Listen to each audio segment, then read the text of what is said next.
सिया एक middle class family की लड़की थी। उसने साधारण पढ़ाई लिखाई की थी, पर देखने में सुंदर होने के कारण उसका रिश्ता राघव के लिए राघव की मां शांति मेहता ने मांगा तो सिया के पापा निहाल हो गए। स्मार्ट राघव पेशे से साइंटिस्ट और अच्छे खानदान का लड़का था। शांति मेहता जब सिया के घर आई तो सिया के पापा ने डरते हुए उनसे पूछा कि आपकी अगर कोई मांग हो तो बताइए, पूरा करना मेरे बस में होगा तो मैं जरूर करूंगा, अगर हमारे बस में नहीं होगा तो हम ये रिश्ता नहीं कर पाएंगे। तो उन्होंने स्वर में चाशनी घोलते हुए कहा कि हमें कुछ नहीं चाहिए, बस मेहमानों और हमारी 3 बेटी दामाद हैं, उनकी खातिरदारी अच्छे से कीजिएगा। राघव के 3 बहनें और 1 भाई था। सिया के पापा ने यथासामर्थ्य खर्च करके बेटी को ब्याह दिया। विदाई के वक्त मां ने संस्कारों और परंपराओं की पोटली थमाई, रोते हुए कहा, लड़की का घर उसका ससुराल होता है, अपने व्यवहार से सबको खुश रखना, तुम्हारी अच्छा स्वभाव ही तुम्हें ससुराल में सबकी आंखों का तारा बनाएगा। शादी करके जब सिया ससुराल पहुंची तो धीरे धीरे उसे सच्चाई पता लगने लगी। उसे बहू कम नौकरानी समझा जाता था। जब तक उसकी ननदें मायके आती और उन्हें सुनाने में कोई कसर नहीं छोड़ती थी। बेचारी सिया कमर कसकर दीदी दीदी कहकर उनकी खातिरदारी में लगी रहती, पर मजाल की उनका मुंह कभी भी सीधा हो जाए। उस पर सासू माँ उसे चैन की भी सांस नहीं लेने देती थी। उसका देवर उसके बनाए खाने में 50 नुक्स निकालता, हर समय उसे सबके सामने टोकता रहता। सासू माँ उसे समझाने के बजाय सिया को कहती, अपने मायके में तुमने क्या सीखा, एक काम तो ढंग से कर नहीं पाती हो, पता नहीं इस घर की पसंद नापसंद कब समझोगी। धीरे धीरे समय बीतने लगा। अब उसका 3 साल का बेटा गुन्नू भी था, पर उसका वक्त नहीं बदला था। वह कभी राघव से कुछ कहने की कोशिश करती तो वह उल्टा उसे डांट देता कि मुझे तो कोई कभी व्यवहार नहीं दिखाई देता। दीदी और माँ तुम्हें कितना प्यार करते हैं, नितेश तुम्हारी कितनी रिस्पेक्ट करता है, तुम मेरे मन में शक पैदा मत करो। वह बिल्कुल मूक बन गई थी। जब उसके देवर नीतीश की शादी हुई, उसकी देवरानी निशा काफ़ी रिच फैमिली से आई थी। जुबान की बेहद मीठी और तेज थी। उसने तीनों ननदों के दिल तोहफे देकर मीठी मीठी बातें करके जीत लिए थे। जब भी वो लोग जाते तो सारा काम सिया करती, पर निशा ऐसे जताती कि सारा काम वही कर रही है। एक दिन पूरे परिवार की महफिल जमी थी। डिनर के बाद सिया सबके लिए खीर लेकर आई। सबने खाई तो बड़े नंदोई जी ने तारीफ की, खीर तो बहुत अच्छी बनी है। तो निशा तुरंत बोली कि हमने तो परमानेंट खानसामा रखा है। सब ठहाके लगाकर हंस दिए। किसी ने उसे कुछ नहीं कहा। सिया को बहुत धक्का पहुंचा। निशा को तो वह छोटी बहन समझती थी। वह चुपचाप अपने कमरे में आ गई। काफी देर तक रोती रही, फिर सोचने लगी कि क्या यही इज्जत है उसकी इस घर में।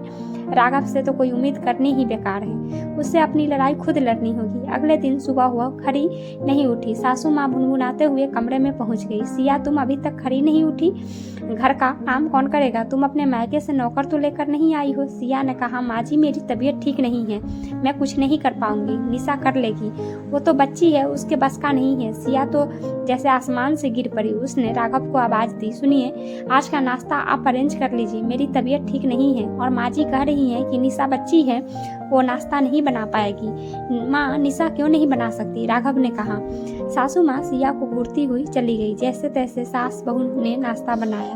आज किसी ने कुछ नहीं कहा, सबने बिना चू चपड़ किए खा लिया। अब 2 दिन बाद संडे था। सासू माँ ने ननदों को परिवार सहित खाने पर बुलाया। सिया, खाने में क्या बनाओगी? ऐसा करो, राजमा चावल, भरवा भिंडी, पनीर बटर मसाला, रोटी, मीठे में गाजर का हलवा बना लो। सिया बोली, ठीक है, मैं पनीर बटर मसाला, राजमा चावल बना लेती हूँ, बाकी निशा बना देगी। पर भाभी, निशा कैसे बनाएगी? नीतीश बोला।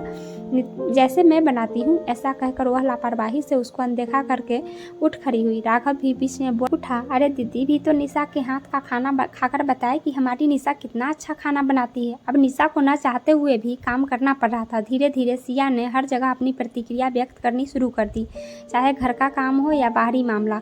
पर वह समझ गई थी कि अब वो जो भी कहेगी सब राघव के सामने। सिया को कुछ जो कहना होता था वह राघव के सामने कहती। ऐसे में कोई भी कुछ नहीं कर पा रहा था, क्योंकि सारी बातें आमने सामने होती थी। निशा की मिठास गायब होने लगी थी और नितेश का विरोध बढ़ने लगा था। जब तक वह सिया कह रही थी तब तक सब ठीक था, पर जब उसने बोलना शुरू किया तो सबकी असलियत सामने आने लगी थी। फिर एक दिन अचानक नितेश ने घोषणा कर दी कि उसने फ्लैट खरीद लिया है, डेकोरेशन का काम चल रहा है, 1 महीने बाद शिफ्ट हो जाएगा। सासू माँ चुप थी। शायद वो समझ चुकी थी कि कौन गलत था।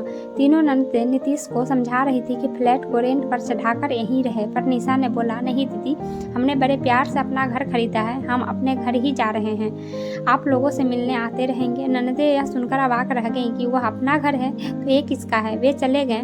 अब घर की स्थिति बदल चुकी थी। सिया और सासू माँ साथ में रहते हैं। सासू माँ और ननदें सिया को समझने लगी हैं और उन रिश्तों की कद्र करने लगी है जिनसे वो जुड़ी है।